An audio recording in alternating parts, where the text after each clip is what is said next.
আমি সর্বাগ্রে আমার গুরুপাদ পদ্ম নিত্যলীলা প্রবিষ্ট বিষ্ণুপাদ অষ্টতরশত শ্রী শ্রীমদ্ ভক্তিবেদান্ত বামন গোস্বামী গুরু মহারাজের শ্রীচরণ কমলে আমার অনন্ত অনন্ত কোটি সাষ্টাঙ্গ দণ্ডবৎ প্রণতি নিবেদন করছি এবং তার রাতুল চরণে প্রার্থনা করছি যে তিনি আমার উপরে কৃপা করুন, যাতে আমার এই জীবনটা সাধু সেবায় নিয়োজিত করতে পারি। তৎপশ্চাৎ মদীয় শিক্ষাগুরু পাদ পদ্ম নিত্য লীলা প্রবিষ্ট বিষ্ণুপাদ অষ্টতরশত শ্রী শ্রীমদ্ ভক্তিবেদান্ত নারায়ণ গোস্বামী মহারাজের শ্রীচরণ কমলে আমার অনন্ত অনন্ত কোটি সাষ্টাঙ্গ দণ্ডবৎ প্রণতি নিবেদন করছি এবং তাহার চরণে কৃপা ভিক্ষা করছি তিনি যেন আমাকে চরণ ছাড়া না করেন। তৎপশ্চাৎ পূজনীয় বৈষ্ণববৃন্দ সবারই চরণে আমার অকাতর প্রার্থনা, আপনারা সবাই কৃপা করুন যাতে এই জীবনটা আপনাদের সেবায় নিয়োজিত করতে। তৎপশ্চাৎ মাতৃবৃন্দা সবারই চরণে আমার প্রার্থনা, আপনারা সবাই কৃপা করুন যাতে আমার এই জীবন সাধু সেবায় গুরু সেবায় তা যেন নিয়োজিত করতে পারি। হ্যাঁ হ্যাঁ, আজ আরও সৌভাগ্য, আজকে আমাদের পরম পূজনীয় ছিল ত্রিবিক্রম গোস্বামী মহারাজের তিরোভাব তিথি। এই বৈষ্ণবগণের পরস্পরের সঙ্গে পরস্পরের যে মিলন,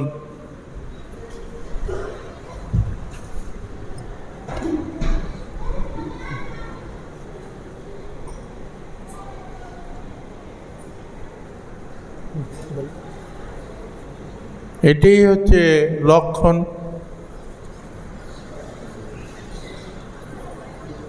তাদের সেবার যে আদর্শ, এটা পরস্পরের মধ্যে দেখা যাচ্ছে। যদ্যপিও ত্রিবিক্রম গোস্বামী মহারাজ একটুখানি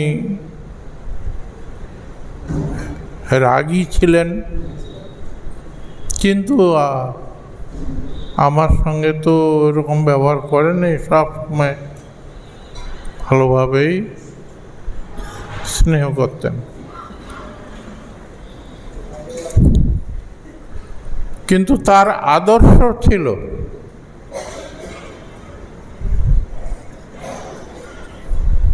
কিভাবে একজন সাধককে তৈরি করতে হয় সেটা তিনি জগতে দেখিয়েছেন। গুরু মহারাজ বলতেন,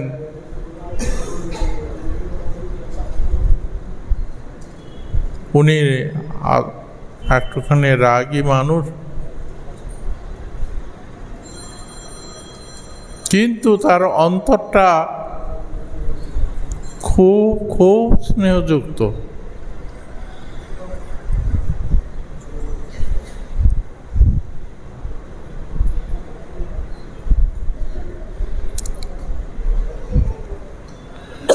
গুরু মহারাজ আমাকে অতটুকু রাগ করে কোনোদিন বেশি বলতেন না, মাতব্বরে বেশি বলতেন।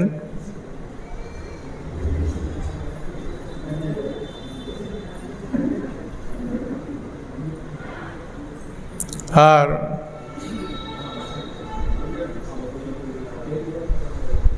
ভরসা করতেন আমি ওকে একটা কথা বললেই ওটা ও ঠিকভাবে পালন করবে।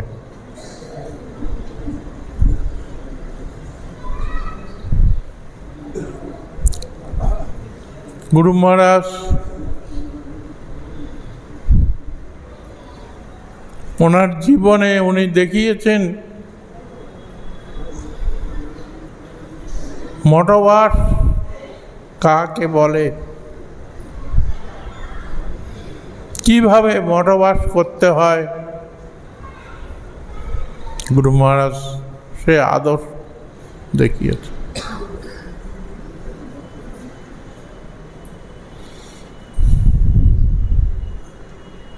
গুরু মহারাজের একটা কথা খুব দামি কথা,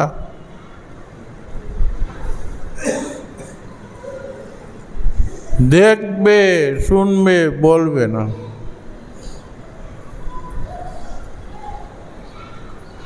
তাহলে তোমার জীবনে তুমি মঠবাস করতে পারবে। পারা যায়?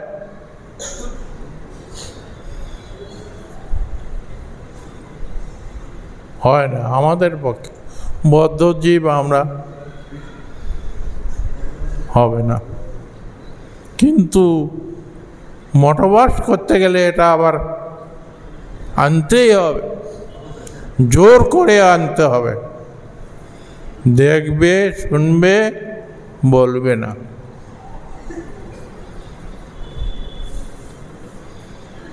কিন্তু গুরু মহারাজ বলছেন যে আমার জীবনে এগুলো আমি করেছি,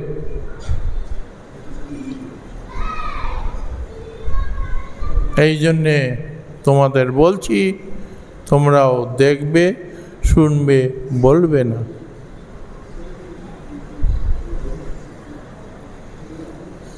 যারা গুরু মহারাজের এই একটা আদর্শই যদি জীবনে পালন করেন তার তো মঠবাস তো হবেই, আবার ভক্তি, প্রেম ও ভক্তি লাভ হবে। সুতরাং আমাদের গুরুবর্গের আদর্শ নিজের জীবনে কিছু আচরণ করে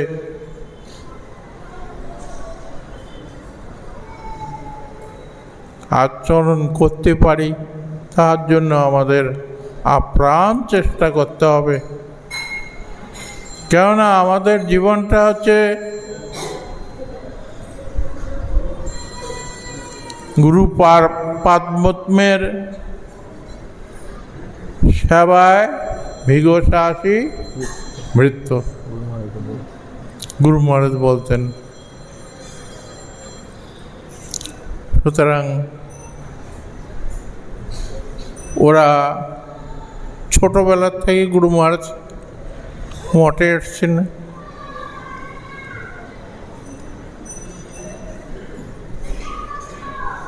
ওনার জীবনে যদি আমরা একটুখানি আলোচনা করি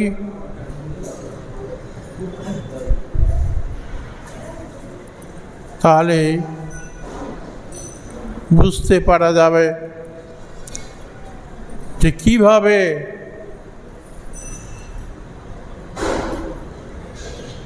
আদর্শ গুরু সেবক হওয়া যায়, কি কি গুণ আমাদের থাকা দরকার শিষ্যের, এগুলোও কিন্তু গুরু মহারাজ দেখিয়েছিলেন নিজের জীবনে। দেখো বাবা, এইরূপভাবেই নিজের জীবন তৈরি করতে হবে। ওই শাসন করে কাউকে অত শেখানো যাবে না। আদর্শের দ্বারা তাদেরকে দেখাইতে হবে যে এইভাবে গুরুসভা করলে আমাদের জীবন সার্থক হবে, আমরা ভবিষ্যতে আমরা মানুষ হওয়ার চেষ্টা করা যায় কিভাবে, সেটাও সফল হবে। সুতরাং গুরু মহারাজ বলতেন, দেখবে শুনবে বলবে না, পারা যায়? খুব কষ্ট হয়, হলেও এটাই হচ্ছে আমাদের মূল মন্ত্র। গুরু মহারাজ দেখিয়েছেন, আমি তো কাউকে বেশি বলি না, তোমরা শিখে নেবে, তাহলে তোমাদের জীবন সার্থক হবে। গুরু মহারাজ খুব রাগ করে কাউকে কিছু বলতেন না, একটাই শুধু ওনার লক্ষণ, একবার দুবার কাউকে যদি বলেন, বলার পরে তিনি মৌন ভাব অবলম্বন করেন। ওতে বুঝতে হবে যে গুরু মহারাজের কিছু হয়েছে। সুতরাং আমাদের ওগুলো আগে বুঝতে হবে, জানতে হবে, তাহলে আমাদের জীবন সার্থক হবে। গুরু মহারাজ বলে, আমার ওই জীবনে কত ঝড় ঝাপটা এসেছিল, আমি অতটুকু ভ্রুক্ষেপ করিনি, সব আমি করে দেখিয়েছি সবাইকে। এইভাবে একজন শিষ্য তার গুরুপাদ পদ্মের সেবায় নিজের জীবনকে উৎসর্গ করতে হয়। ওটা গুরু মহারাজের জীবনী আলোচনা করলে আমরা বুঝতে, শুধু বোঝাটাই বড় কথা নয়, নিজের জীবনে সেটা আচরণ করলেই তাহলে গুরু মহারাজের খুব খুশি হন। সুতরাং ওইভাবে আমাদের তৈরি হতে হবে ভাই।